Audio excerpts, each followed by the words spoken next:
Assalamualaikum warahmatullahi wabarakatuh. Perkenalkan, nama saya Asrini, NIM 732054211007, semester 4, mata kuliah Konservasi Tanah dan Air. Di sini saya akan memaparkan fungsi pokok dari tanah dan air.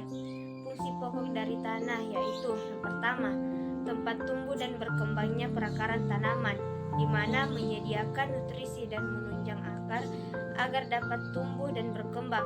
Kemudian yang kedua, penyedia kebutuhan primer, yaitu menyediakan air dan unsur-unsur hara. Yang ketiga, penyedia kebutuhan sekunder, yaitu zat penghancur tumbuh. Kemudian yang keempat, tempat mikroorganisme tanah, baik yang menguntungkan atau yang merugikan. Kemudian ada fungsi pokok dari air. Yang pertama, mengangkut unsur hara ke seluruh organ tanaman. Kedua, membantu memperlancar metabolisme terutama pada proses fotosintesis. Yang ketiga, melarut unsur hara yang terdapat dalam tanah. Keempat, membantu penyerapan unsur hara atau makanan dari dalam tanah oleh akar tanaman.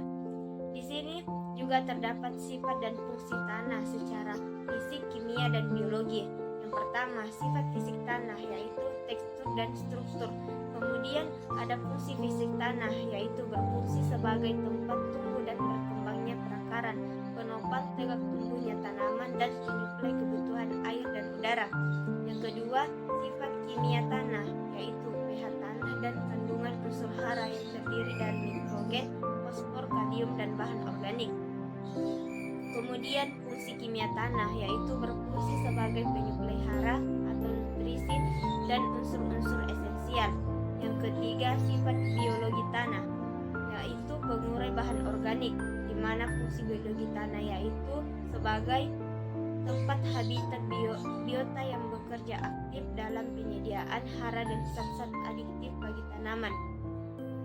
Itulah tadi yang sempat saya paparkan mengenai fungsi pokok tanah dan air, dan juga sifat dan fungsi tanah secara fisik, kimia, dan biologi.